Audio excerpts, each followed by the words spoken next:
This is 10 News at 5, working for you. Super Bowl commercials, a whopping $8 million for just 30 seconds during this game. And Randy Belcher from AccessU is here with us again this year to break down some of the most memorable ones. And there were some of them that were memorable and weird. Yeah, it was a night of sameness compared to other Super Bowl evenings. A lot of celebrities, way too many celebrities. But it was also a lot of silliness going on. And, you had your eyebrows flying all over the place. You had beer cans shot out of leaf blowers. Some worked, some were just a little bit weird. I think some of the best of the silly ones was the Pringles commercial. Yes. They have a mustache on their can. And I thought that was the best use of celebrity facial hair. Oh my gosh, right, yeah. They had hair flying off of even the coach Andy Reid, right, and even Mr. Potato Head, and they did it all to the soundtrack of the Batman 60s TV show. So they were appealing to all kinds of demographics last night. Probably the most unhinged spot, though, was the Mountain Dew spot, right, where you have to wonder why no one came up with this idea before.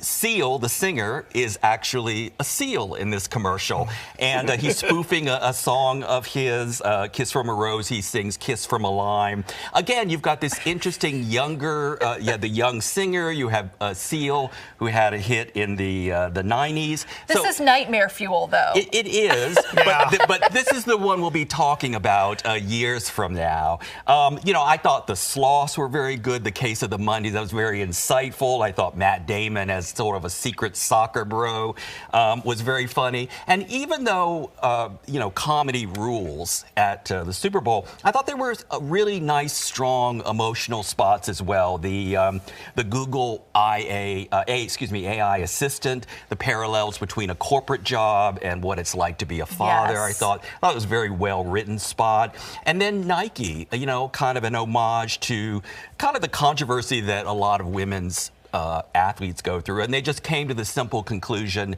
you can't win, so just win. I thought that was one of my favorite ones of the night. Right, and they're really driving, obviously, women's sports, a big issue. Caitlin Clark, a huge star, more publicity for women's sports than especially basketball in a long time. So they capitalized on that. Yes, they did. And again, Nike had not had a commercial in 27 years. It's hard to believe. You think they're around all the time, but they had a really triumphant return to the Super Bowl, I thought. Okay, well, we're not done yet.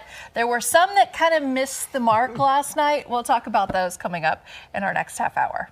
Super Bowl commercials, $8 million for just 30 seconds during the game. Crazy. Some people, paid more because they got more than 30 seconds. Randy Belcher from AccessU here to break down some of the commercials that were just kind of Yeah, there were definitely some hits like Nike and Pringles, and then there was the very odd Mountain Dew commercial.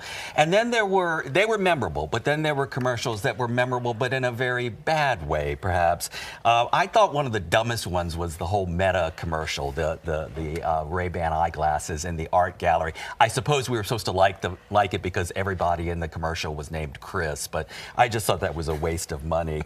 Antonio Banderas dancing in front of his refrigerator, that strange tongue commercial from Coffee Mate. And then Reese's, which again, I just don't understand. It was almost like a public service announcement. Please don't eat the lava. You would think people would not need to know things like that. You know what, though? So I was looking at the comments on this, though, and they were like, this is the most American commercial because you have to tell people this stuff, right? Yeah, that's a shame, isn't it, like, that you have to? On the coffee cup, don't drink the hot coffee. It's hot. Right. Yeah.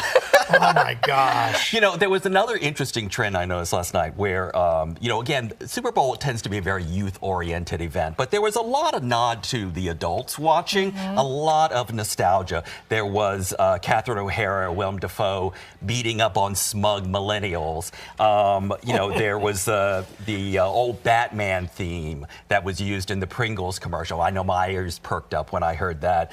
Rocket Mortgage used Country Roads. And then there was the spoof of When Harry Met Sally from Hellman. So there was, again, a lot of hearkening back to nostalgia. And I think that's just a reflection of the times. That it's almost like the Super Bowl, it was like comfort food advertising for a lot of people.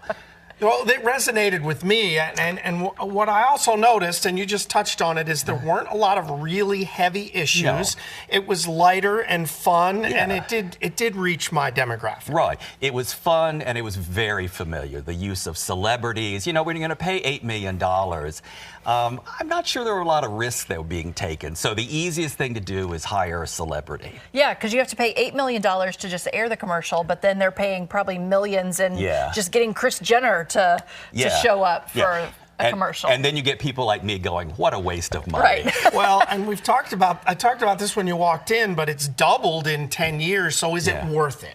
I think so, because again, you get a gazillion eyeballs. And, you know, even if your commercial bombs, like for example, take Antonio Banderas and the wrestler. That was a commercial for Bosch. I didn't even know Bosch made refrigerators. So there's always a nugget of, you know, importance, and it's worth it if I can just get my name out there. Okay, Randy, thanks for being with us again My this pleasure. morning. Can we get you back for next year? Yes. Okay. There you go.